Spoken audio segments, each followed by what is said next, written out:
Chegando para mais uma resenha falada aqui no canal TGD Esportes. Deixa eu me apresentar primeiramente. Meu nome é Marcelo Estobals, mas tu pode me chamar de TGD.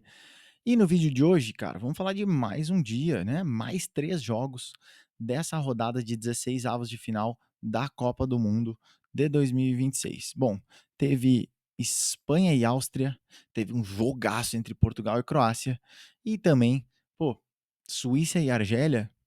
Foi um bom último jogo da madrugada dessa Copa do Mundo.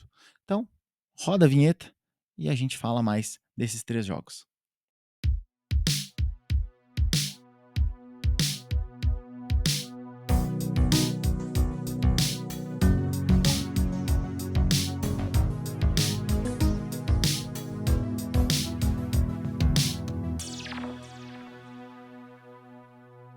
Então vamos lá.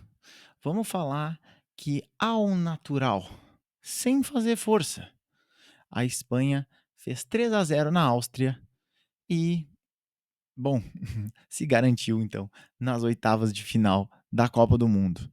Tá aqui o resumo do jogo para a gente falar que até o Cucurella já teve um gol anulado ainda no primeiro tempo, mas o Mikel Oyarzabal estava num dia inspirado, fez 2 gols, o Pedro Porro ainda fez um outro e a Espanha fez 3-0, despachou a Áustria para casa. A Espanha então superou as críticas e desconfianças, né? E fez uma partida muito boa, cara. Venceu a eliminada Áustria de forma, como eu disse, bem natural, assim, sem fazer muita força. A seleção espanhola chegou nessa fase de 16 avos de final sofrendo algumas críticas, né? Porque muita gente acha que a Espanha devia estar jogando mais, né? Ou pelo menos assim apresentando um futebol mais vistoso, assim, nessa Copa do Mundo, né? Mesmo tendo goleado, né? A Arábia Saudita e vencido o Uruguai também lá na fase de grupos ainda. Então, no jogo de hoje, La Fúria espanhola, né? La Fúria tentou amassar e amassou já no primeiro tempo, né? Só que não conseguiu fazer um placar maior do que 1-0 nessa primeira etapa. Cara, e aí a gente precisa destacar a iluminada atuação do Alexander Schlager, o goleiro da Áustria, né? A nota aqui, então, e é uma curiosidade, né, dessa Copa do Mundo, é que a Espanha é 880, né? Assim, ou pega um goleiro que fecha tudo, tipo o Schlager ou o Vozinha, né, o goleiro de Cabo Verde, ou pega um Muslera da vida lá, o goleiro do Uruguai, que assim, falhou, entregou, tomou uns frango. Bom, hoje foi o primeiro caso, tá? Mas mesmo assim venceu. Então, assim, no segundo tempo, a Espanha quis ameaçar e amassar ainda mais a Áustria. Então, começou a pressionar e roubar a bola já no campo da Áustria, né? Foi sufocando o adversário até o segundo gol sair. E saiu, né? Então, assim, roubada de bola na entrada da área, tentativa do Dani Olmo, né? O meio atacante, tentativa do Cucureja também, o lateral esquerdo, e aí a sobra para o Alex Baena, o ponta esquerda, que, na minha opinião, é o melhor da seleção espanhola na Copa do Mundo, muito bom jogador, né? E ele cruza, então, para o centro da área, o Pedro Porro, lateral direito, chega como elemento surpresa, cabeceia e marca o gol da tranquilidade. 2-0 para a Espanha, classificação encaminhada. E, cara, ainda deu tempo de fazer o terceiro gol, né? Como eu disse, e consagrar então a belíssima atuação do Mikel Oyarzabal, o centroavante espanhol, o camisa 21, né? Que foi de fato o melhor em campo no jogo de hoje. A Áustria é uma seleção sem muita qualidade, na verdade, né? Então, assim, tem lá as suas individualidades, né? O Sabitzer, o meia esquerda, o Alaba, o zagueiro, Leimer, que é o lateral esquerdo, às vezes joga de volante também. O Arnautovic, né, o centroavante. Só que eles são todos, cara, jogadores que sempre foram coadjuvantes nos clubes que jogaram, certo? Então, né, assim, nas suas respectivas carreiras, eles nunca foram protagonistas. E falta esse protagonista na seleção da Áustria, né? Assim, ao contrário da Espanha, por exemplo, que tem o Yamal, né, pela ponta direita, por exemplo, a Áustria não tem esse jogador que pode desequilibrar um jogo, que pode mudar uma partida que tá difícil, né? Então, assim, do primeiro para o segundo tempo, isso ficou muito evidente, né? Porque as mudanças promovidas então pelo Ralf Rangnick, o técnico da Áustria, né? Ele trocou ali os atacantes e os meias e assim colocaram o time mais para frente. Só que tiraram a qualidade dessa seleção austríaca que já é bastante limitada, né? Então, bom, assim, o destaque então vai para o já citado Alexander Schlager, né, o goleiro da Áustria, que fez uns milagres assim ao longo do primeiro tempo. E, aliás, o principal deles, tá? Foi aos 46 minutos do primeiro tempo ainda, numa finalização, a queima-roupa, cara, dentro da pequena área do Yamal. Chegou pegando um rebote, assim, e quase marcou, né, o gol do jogo. E seria o segundo da Espanha àquela altura. E, assim, foi o arqueiro austríaco que evitou que a Espanha fizesse um placar elástico, ainda no primeiro tempo, né? Então, assim, podia ter sido 3-4 para a Espanha já no primeiro tempo, e aí já teria ido tudo, né, pro brejo. O Schlager, então, manteve a Áustria viva no jogo nesse primeiro tempo. Dos jogadores de linha, eu posso destacar, então, a bronca que o Florian Grillitsch, o volante da Áustria, recebeu do David Alaba, o zagueiro, né, capitão da equipe, por falhas, assim, falhas clamorosas, né, na marcação pela faixa central do campo, que é por onde, aliás, saiu o terceiro gol da Espanha, né? O Oyarzabal praticamente entra sozinho na área da Áustria. Enfim, os próximos jogos aqui vão nos mostrar que a Espanha pega Portugal. A gente vai ter Portugal e Espanha nas oitavas de final, lá na próxima segunda-feira, dia 6 de julho, às 4 da tarde, no horário de Brasília, em Arlington, no Texas, né? No AT&T Stadium. Enquanto isso, a Áustria se despede da Copa do Mundo de 2026 com um saldo médio, médio para baixo. Enfim, Áustria eliminada, Espanha segue em frente. E a Espanha pega Portugal. Portugal, que foi ajudada pela tecnologia hoje. Tecnologia ajudou Portugal a chegar às oitavas de final.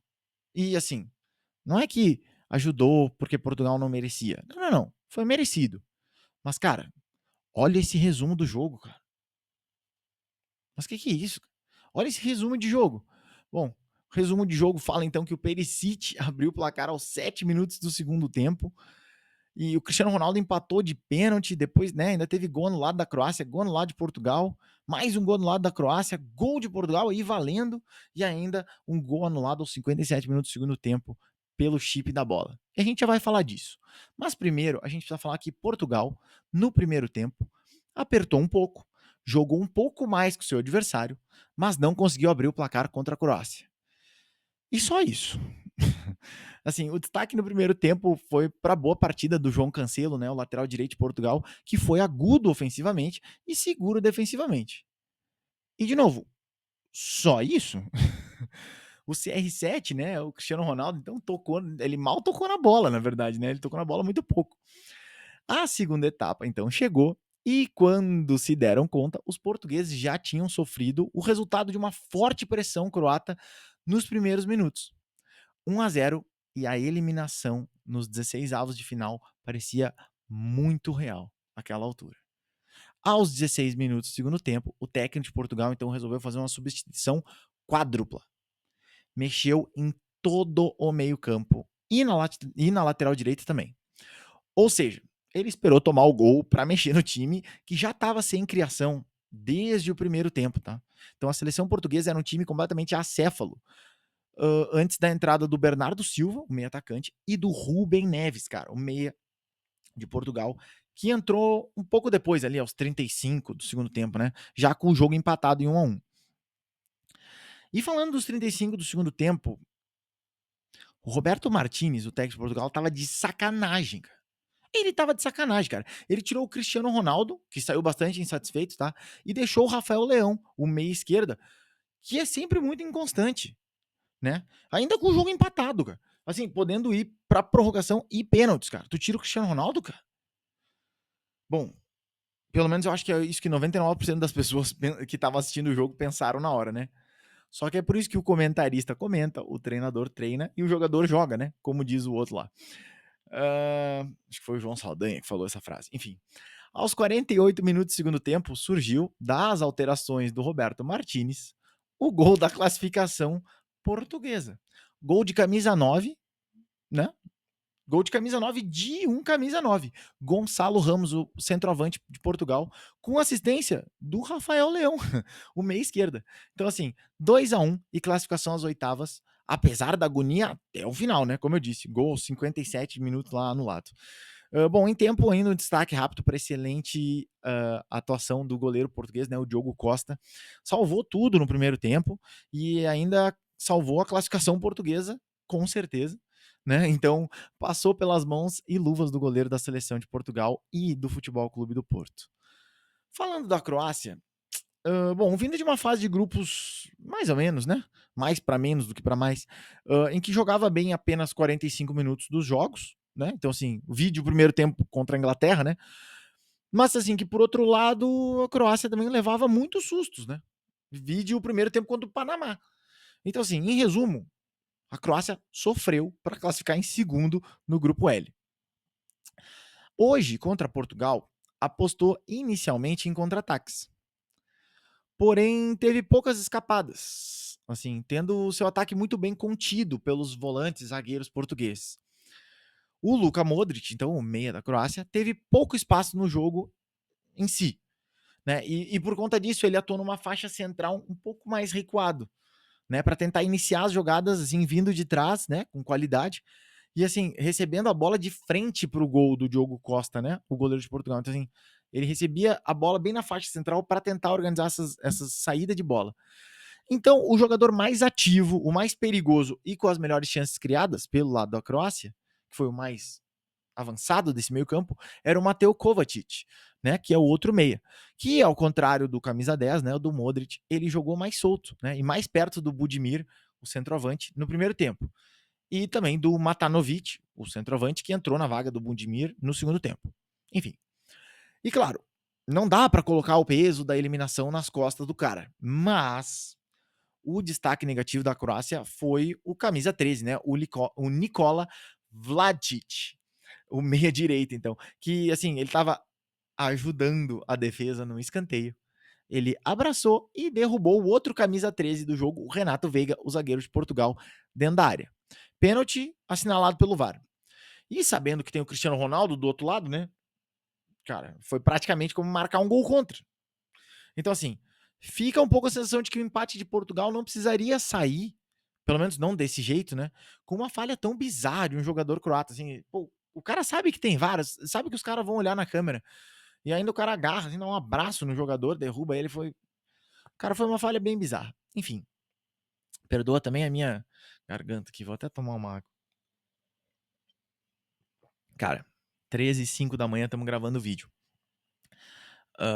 Talvez quem estiver assistindo já vai estar assistindo já no dia 3 de julho, pela manhã, né? Ali por umas 9 da manhã. Enfim, essa eliminação foi sofrida e dolorida, né? Para uma geração de ouro da Croácia, que teve o seu auge na Copa do Mundo de 18, né? Batendo o vice-campeã. E que, assim como a famosa geração belga, né, tem alguns nomes que, com idades já avançadas, a gente provavelmente nunca mais vai ver em Copas do Mundo. Então, o goleiro Dominik Livakovic, com 31 anos, o zagueiro, né, o Caleta Carna, ou Chaleta Car, com 29, o Perisic, né, os meias, o Perisic com 37 anos e o Mateusz Kovacic com 32, além do Luka Modric, né, o mais velho, com 40. E também os centroavantes, o Budimir com 34 e o Kramaric de 35, né, que se eu me lembro bem, eles eram reservas ainda do Mario Mandzukic, né, que é ex-atacante da Croácia, hoje em dia já aposentado. Então, nessa Copa chegaram os dois reservas do Mandzukic, alternando titularidade. Enfim, cara, eu confesso que eu terminei o jogo aplaudindo, né, em frente à televisão. Essa seleção croata, cara, que perdeu na bola, né? Assim, foi um belo duelo um belo gran finale para essa geração de jogadores da Croácia que realmente encantou, né, nas últimas Copas do Mundo. Em tempo, tá? O gol do Josko Gvardiol, o zagueiro lateral esquerdo da Croácia, ele foi anulado por conta do chip presente na bola da Copa. Olha só que interessante. Né? Havia dúvida no lance assim, se a bola encostou ou não em um dos atacantes croatas ali, né? Caracterizando o impedimento de quem deu a assistência, na verdade, né? Que foi o Mario Pasalic, o meio atacante ali da Croácia. Aí um microsensor, cara, informou o VAR e o juiz de campo, por consequência, que aconteceu o contato com a bola, né? Então, logo, impedimento bem marcado. Meu, loucura. Assim, a tecnologia ajudou Portugal a chegar nas oitavas. Mas, enfim, é assim que é o futebol hoje em dia, né? O futebol moderno, então, e assim, eu acho legal que o futebol se modernizou e assim, tá tentando, de certa forma, garantir justiça, né? De certa forma. Então, gostei. Os próximos jogos aqui estão aqui para dizer, então, que Portugal e Espanha, mais uma vez, se enfrentam lá no dia 6 de julho, às 4 da tarde, no horário de Brasília, né, no AT&T Stadium, enquanto a Croácia, então, deu bye-bye para a Copa do Mundo de 2026. Para fechar, então, Suíça 2, Argélia 0, lá no BC Place, em Vancouver. E a Suíça foi como um relógio, né? Evitando aqui comparações, mas é inevitável, né? Cara, foi como um relógio suíço. Foi como um relógio suíço. Bom, a Suíça veio de uma vitória propositiva e impositiva contra o Canadá na terceira rodada da fase de grupos, né? Mas hoje, eles, a Suíça deu a bola para a Argélia e apostou nos contra-ataques. E isso se pagou no primeiro tempo. Já no, assim, no primeiro contra-ataque, na verdade. Né? Jogada do Manzambi, o meio atacante da Suíça, e gol do Embolou, o centroavante. Cara, e depois do jogo, perdão, depois do gol, o jogo seguiu nessa pegada, que foi excelente para a Suíça, né? Que sabe se defender muito bem, historicamente, e ainda contou com a boa vontade dos atacantes da Argélia, que, de modo geral, chutavam bem fraquinho. Assim, ou seja, eles não davam trabalho pro Kobel, né, o goleiro da Suíça. Então, basicamente, ficaram lá chutando de pantufa, né, fraquinho, fraquinho, o primeiro tempo inteiro. Então, fez o gol, se defendeu, tá tranquilo a Suíça. Bom, início de segundo tempo, fez o 2-0, tirou o pé. Mas teve algumas chances, tá, para ampliar o placar, né? Por exemplo, aos 28, 29 minutos lá do segundo tempo, um dos zagueiros da Argélia teve que tirar uma bola em cima da linha, né? Aos 35 minutos do segundo tempo, o Rieder, o meia esquerda da Suíça, perdeu um gol, cara. Cara, perdeu um gol chegando de frente pra goleira, sozinho, sozinho, e ainda com o Lucas Zidane, né, o goleiro da Argélia, caído no chão. Cara, foi surreal, cara. Ele chutou pro lado, cara, em vez de chutar pra frente. Assim, então, cara, mas, bom, foram algumas dessas chances perdidas pela Suíça, né?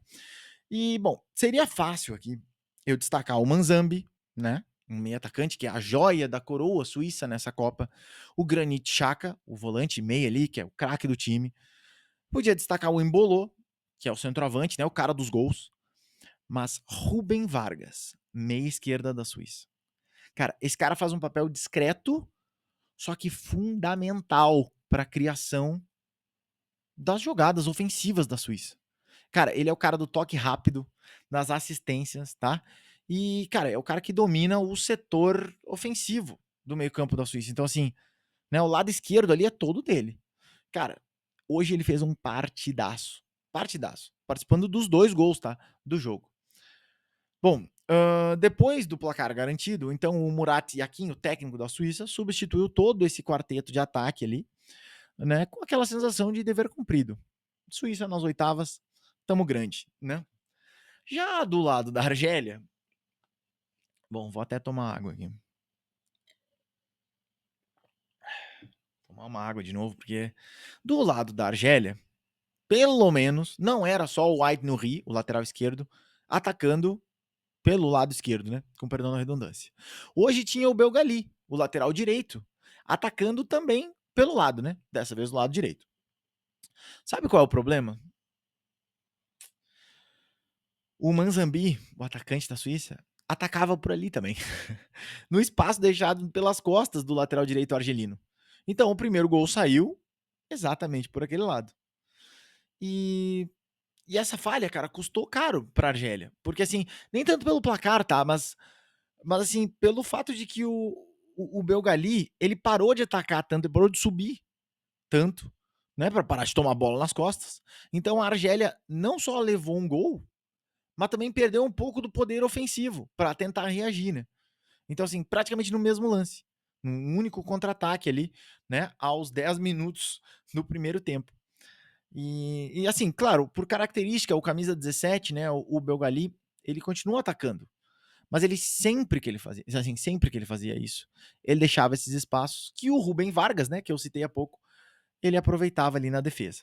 E cara, a defesa argelina sofreu no jogo hoje. Bom, rapidamente, então, sobre o segundo gol da Suíça, foi falha do Bensebaini, né? O zagueiro Benzebaini, o zagueiro da Argélia. Né, ele tentou o passe pro Aït Nouri, que estava correndo para trás, saindo, acabou perdendo o time da bola, e também do Belgali, que afastou mal ali na hora, para, né, a entrada da área. E aí, dessa vez, o Lucas Zidane, o goleiro da Argélia, que vinha falhando na Copa aí, ele não falhou, né? Ele chegou até a encostar na bola. Cara, mas esse gol, assim, logo no começo do segundo tempo, né? 46 segundos de segundo tempo. Cara, tirou a Argélia do jogo ali permanentemente, né? Até teve uma ou outra chegada e tal, né? Logo no começo ali do segundo tempo, um pouquinho depois desse gol. Mas, cara, as principais peças, assim, as principais individualidades da Argélia já não tinham mais força, assim, para tentar uma virada, né? Para tentar se mobilizar, né? Assim, essa virada que poderia ser comparada, então, a uma escalada de uma montanha, né? Quase tão alta quanto as dos Alpes suíços. Então, enfim, cara, a Argélia fez uma boa Copa, né? Mas tá eliminada, porque de fato é mais fraca que a Suíça hoje, né? Só que é preciso dizer que alguns erros foram cometidos, sim, pelo Vladimir Petkovic, então o técnico da Argélia. O Guiri, o atacante da Argélia, era um dos melhores atacantes ali do time, começou no banco hoje. O Aït Nouri, o lateral esquerdo da Argélia, do Manchester City também, né? Cara, ele precisou recompor muito, precisou recompor a defesa muitas vezes. Então ele não tinha muitos avanços ofensivos, ele não conseguia chegar no ataque, né? Chegava sem fôlego já. O Bentaleb, então, o volante, né, meia da Argélia, e o Zerrouki, que é o outro meia, eles estavam jogando, cara, por que parece, estavam jogando em faixas de campo muito distantes, né, assim, por conta desse esquema tático, porque quando a Argélia tinha a bola, o Bentaleb ficava mais como um terceiro zagueiro pela esquerda, assim, auxiliando na saída, enquanto o Zerrouki, ele circulava mais ali pelo meio, tentando chegar no ataque. Então, assim, os setores estavam muito espaçados, eles não conversavam entre si, né, e, cara, isso matou a Argélia no jogo, cara, né? Matou a Argélia no jogo. Claro, além da forte marcação da Suíça, mas assim, o esquema tático do Petkovic, técnico da Argélia, cara, matou assim o time de uma forma, não tinha, né? Ao mesmo tempo que a Suíça funcionava como um relógio, como uma mecânica de jogo muito boa, a Argélia, cara, a Argélia não tinha mecânica nenhuma. Bom, os próximos jogos estão aqui na tela para eu te dizer que a Argélia então está eliminada, mas a Suíça enfrenta o vencedor de Colômbia ou Gana nas oitavas de final, então no dia 7/7, lá na próxima terça-feira, às 5 da tarde no norte de Brasília, em Vancouver, no BC Place. Cara, já começo aqui pedindo desculpa, são 13h15 da manhã, eu quis gravar esse vídeo na madrugada já para não perder esse afã do jogo, né, que acabou talvez uma hora e pouquinho atrás, esse último jogo, Suíça e Argélia. Mas enfim, cara, deixa o teu comentário aqui, se tu concorda comigo, né? Deixa a tua mensagem para a Croácia, que fez nessa geração croata, que empolgou nas últimas Copas. A Espanha, será que finalmente chegou? Vai fazer frente com a França, com a Argentina, até mesmo com o Brasil? Enfim, cara, essa Copa do Mundo tá ficando boa, tá chegando nas oitavas, tá afunilando. Muita gente boa tá indo para casa também. Enfim, deixa teu like se gostou do comentário, deixa teu dislike, faz parte do jogo. E, bom, meu nome é Marcelo Estobal, tu pode me chamar de TGD, e eu te vejo na próxima resenha falada amanhã, pra gente falar até do jogo da Colômbia e da Argentina, né? E, enfim, te inscreve no canal e a gente se fala amanhã. Desculpa o sono aqui, mas vambora. Copa do Mundo não para e o TGD Esportes também não. Valeu!